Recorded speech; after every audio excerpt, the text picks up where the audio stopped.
Hello, I'm George Middleton. Welcome to Deconstructing Race, a critical thought podcast where we deconstruct race and its social issues like this.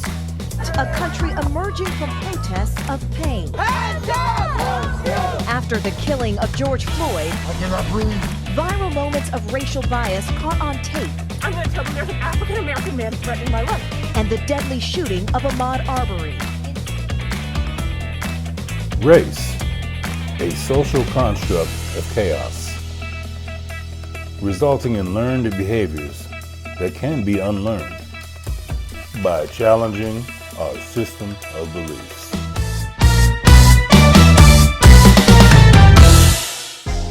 Let's begin. Welcome to another episode of Deconstructing Race. This episode will explore the notion that Black people can't be racist. Is that true? Let's begin by listening to an opinion of a racially controversial comedian, yet very funny, the late great Paul Mooney. In 2010, comedian Paul Mooney did an interview on Real Black TV, and during this interview, it was mentioned to Mr. Mooney that apparently some people think that he's a racist. That I'm racist? Well, that's very funny. I can't be racist by definition. Look that up in the white folks dictionary. How can I be racist? I've never told anyone where to live. I've never told anyone what kind of jobs to have. I've never kept anyone from going to a school, out of a restaurant, or drinking from a fountain. I've never lynched anybody. So how can I be racist? How can I be racist? By definition, I can't be racist. I can't be, by definition. Look up the definition of racism. As mentioned in my previous episodes, and you will most likely hear in future episodes, is that I suggest you first establish points of clarity and collective understanding of racial terminology: race, racist, and racism. These are the most misused and misunderstood words in many of our racial discussions. Here's an example of what I am recommending. On this topic, I want to know how you define racism. Let's start with you, Dewan. Let's go with how you feel about racism. Well, racism is a practice. That's what ism is, the suffix ism. Race is the differences in who we are. Ism is the practice of maintaining the system that divides us. Okay. And so racism, that's racism to me. Racism is the way of controlling the social hierarchy. Okay. I like that. Okay, Cindy, how do you feel? I believe, if you really boil it down and you just look at the simple definition of racism, racism is the belief that one race is either superior or inferior to another race based on characteristics of that race. And how that manifests is a different topic, but that is the definition of racism. So you do believe that it happens between two different races? Yes, right? Okay. Because there is the belief that one ethnic group is superior or inferior to another ethnic group, and that's a little bit different, just a little bit. Okay. Because they convolute ethnicity and race together, but truly racism is defined as one race believing that another race is superior or inferior based on characteristics that are inherent with that particular group. Okay. What is your opinion on it, Cindy? I'm sorry. Elise. I'm Cindy, and that's Elise. That's Elise. Donnie, Cindy, and Elise. Okay. We got to get you in this discussion. I'm sorry. Yeah. Okay. So my definition, or the definition that I work with on racism, is a blend of the two of yours. I believe that racism is the belief that one race is greater than another, but it's operating on a construct that's created, especially in America. It's a white supremacist base. Like, that's where we're coming from. We live in a white supremacist country, and that's not an opinion, it's a fact. But the way that racism manifests, it doesn't necessarily mean that because I am a biracial Black woman that I can't be racist against Black or any other non-white race. That was an excellent example of a group attempting to have a productive and thought-provoking, forward-moving discussion in the area of race by first establishing those points of clarity. So, in similar fashion, I am going to provide that level of clarity for you in regard to how this podcast operates. The historical premise of race is the following. Racial classification systems were developed in the 1600s by the European who explored and colonized the globe and found that there were physical differences between people. These systems were used to justify colonization, conversion, slavery, and genocide. According to these systems, white skin was the standard, and dark skin was associated with intellectual inferiority and slowed development. Based on this historical premise of the ideology, here are the operational definitions. Race, an ideology of racial classification. Racist, a practitioner of the ideology maintaining the hierarchy of color for social exploitation. Racism, the application of race ideology in all systems. So, based on these definitions, I submit to you the following assertion. Black people can be racist as long as it supports the ideology of white supremacy. Think about it. It was designed by the European with this intent. Can you think of a place anywhere in the world where there is systemic oppression of the white community by any non-white community? I invited a personal friend and professional colleague of mine, Mr. Edwin T. Lee of Game Changing Moments, to make a special guest appearance on this show. His platform focuses on moments that changed the game for those who have achieved or are in pursuit of fulfilling their purpose. His objective is to educate, motivate, and inspire one to live out one's purpose, doing what one was created to do. Exploring moments that change the game in the lives of people. He says, when you make the most of every moment, you never know when that moment will be that game-changing moment. Ladies and gentlemen, Mr. Edwin T. Lee.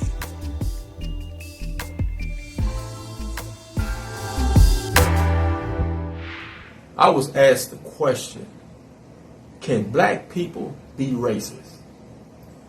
And I thought about it, and we can't really be racist toward white people because we don't control enough. But we can be racist toward each other. We can be racist toward each other when we are in positions and we allow our attitudes or ideas or stereotypes that we have about ourselves keep us from advancing. Let me say it like this. As long as we believe, and I think we believe this subconsciously, as long as we believe that all knowledge begins and ends with white people, we would never advance at maximum speed, or we can never advance as fast as we could because we're thinking that all knowledge begins with white people. And I say that because when you hear the term, I want to send my child to a good school, or I want to go to a good school. When you think of good, or you think of best, what do you think about? What comes to mind? When that is said like that, you may think of white people. You may think of a white institution. You know, we believe that if we go to a white institution, that validates our intelligence. We don't believe our intelligence is worth anything unless somebody white validates it. So therefore we go to their schools, thinking that their schools are better. There's only one thing to make their schools better, if you want to call it that. It's not because they're smarter. It's because they have money. And where do you think that money comes from? It comes from 400 years or 250 years of free labor. That's where the money comes from, that they have the resources to build these institutions of higher learning. Therefore, we flock to these, we want to go to these institutions because we think they are quote unquote better. And the only thing that really makes them better, if you want to call it that, is they may have more resources. And we are the reasons that they had the resources. Yet, there was a long period of time where we couldn't even get into the institutions. So, we believe subconsciously that white people are the beginning end of all knowledge, because that's the reason why it's hard to fit in those spaces, because we want that validation from them. We don't have that. We don't seek validation in and of ourselves. We want the validation coming from them, and I think that's been programmed through slavery, through Jim Crow, through discrimination, through all of that. So, also when you think of the critical race theory, that's another device that they want to use to control the information in education. They've been controlling information disseminated through textbooks and education since the beginning. Therefore, they determine what you should know. Another example of this is you look at the ACT test, SAT test, the standardized testing. They decide what you need to know or what you should know. And if you don't know that, they may consider you not educated. You see? So, we have to, and I think of another example. I think of the coaching on a professional level, be it baseball, basketball, football. It's hard to enter into those spaces because, again, we believe all knowledge begins and ends with white people. They validate, even though most of us are playing in these sports, especially football and basketball, but yet we feel like they know more, or they can validate who's good and who's not. You see? So that's an interesting question. And another thing, my last point I want to make is this. As HBCUs, I remember when I was in school, they prepared us to enter into those spaces, and we had to present ourselves a certain way. We had to try to, conduct ourselves in a certain way, speak a certain way, look a certain way, that we may be able to enter into those spaces through our education. However, I think there's nothing wrong with that at that particular time, but now HBCU should be, and I heard this on the radio, we should be about not only being able to enter into those spaces, but also create spaces for ourselves. We got to be able to create spaces for ourselves that we can exist and validate who we are and what we're all about. So that is my opinion. That is my take on can black people be racist. The two themes of importance eloquently addressed by Mr. Edwin T. Lee of Game Changing Moments are 1. Self-validation, and 2. The black community creating spaces for itself economically and professionally. These two themes provide an excellent segue into my premise that black people can be racist as long as it maintains principles of white supremacy. Often, when we talk about race, we only go skin deep, when in actuality, it is brain deep. Deep in our subconscious where our belief system lies. Race is not about skin color. It is about the belief in skin color. So what are some tangible ways that members of the black community maintain oppressive limitations on each other? I can think of two for starters. 1, colorism, and 2, economic flight. Let's begin with colorism.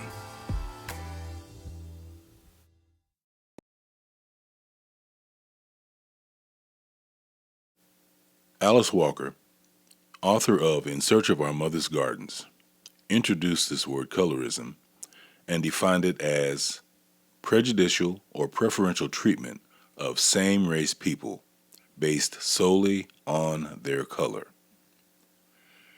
In actuality, it is basically the ill notion of enjoying privilege for inheriting lighter skin tone. She goes on to note that it is believed that fair skin can give people all the attention and success they aspire to, especially when it comes to marriage. Women with fairer skin tone are more preferred as brides.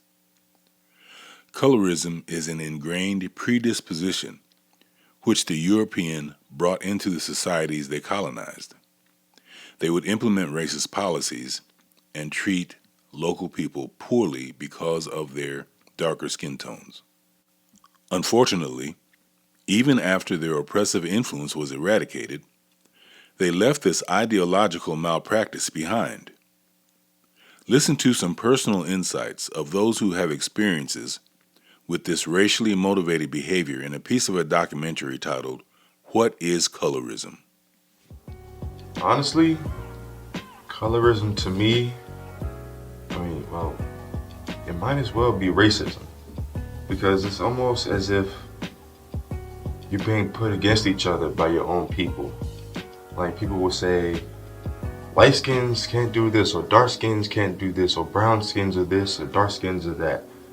And it just doesn't make sense to me, because it's like, we already deal with racism, so why should we have to go through the same thing in our own community? You feel me? It's like we endure so much already, so it's like we're already alone in this society, so why do we have to go through it in our own community as well? It's stupid to me, honestly. To me, is the debate between light skin and dark skin, the different pigmentation stereotypes that we have. Colorism to me is a division between the same race based off the pigmentation of your skin tone. I feel like it started back in the 1800s when the white man kind of separated us to be like a house nigga or a field nigga.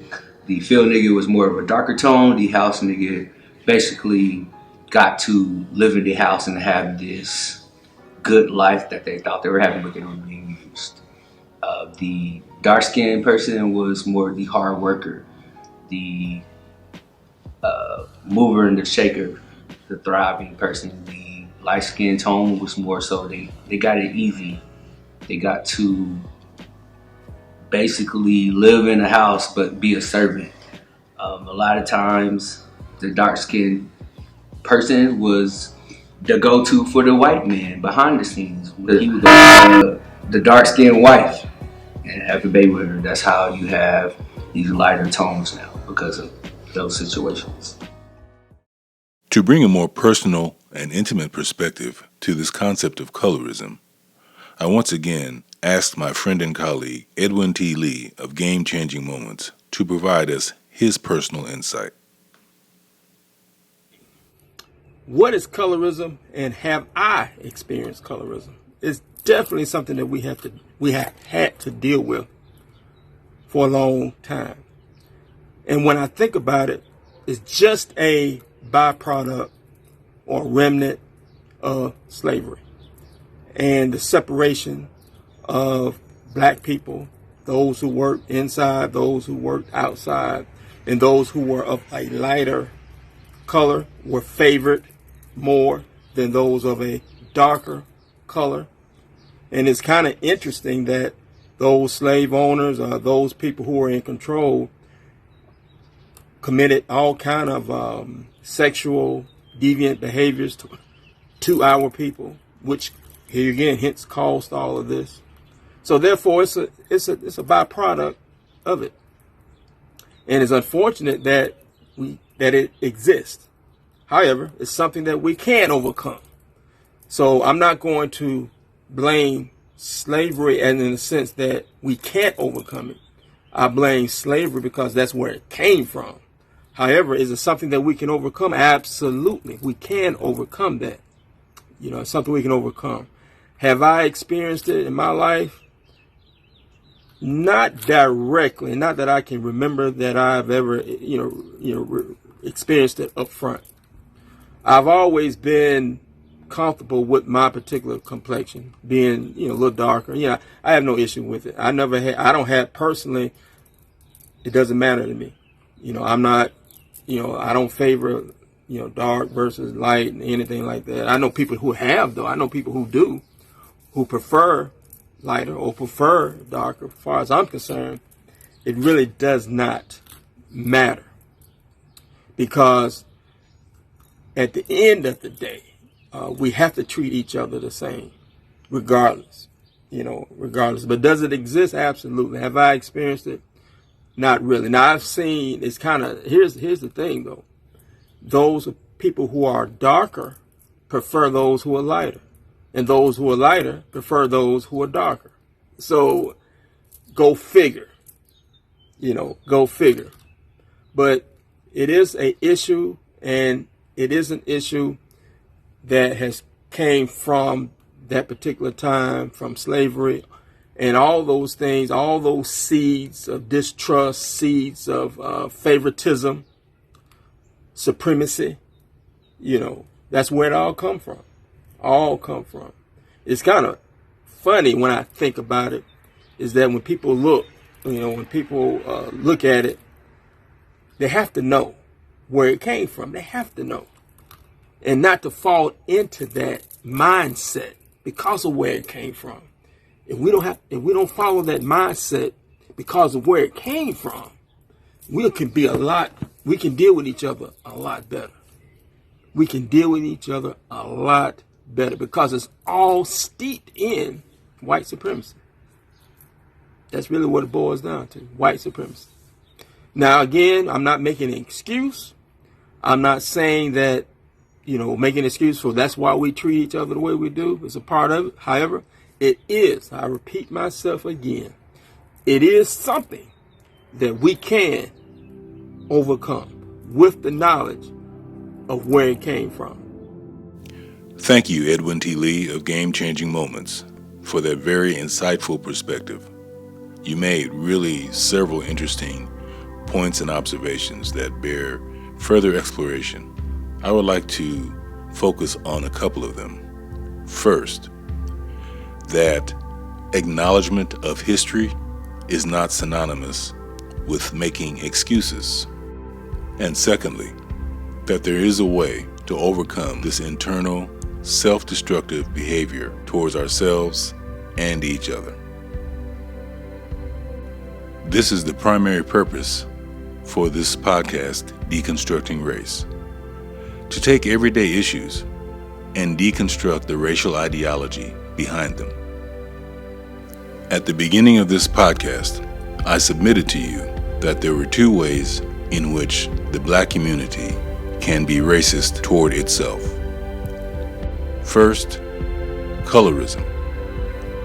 In part 2 of this discussion, we're going to explore the connection between colorism and the economic behavior that I term economic flight. I'll leave you with a tease into part 2 of this series.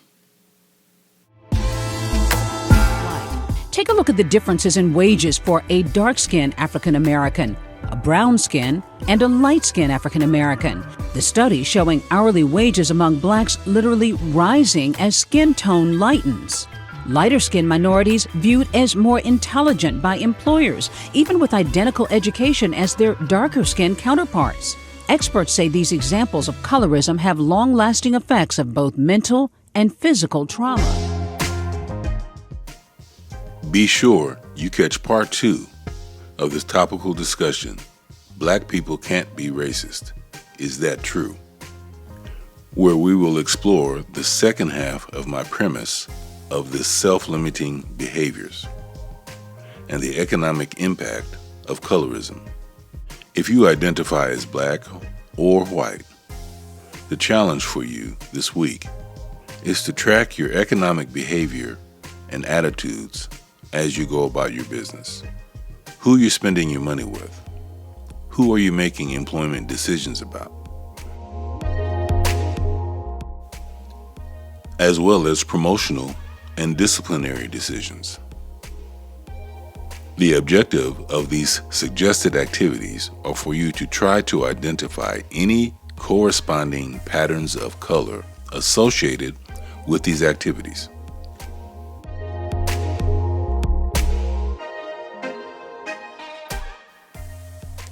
If you would like to learn more about the principles of racial deconstruction, please contact me. I am available. My works on racial deconstruction are available on Amazon. Please continue to follow this podcast as we together deconstruct race.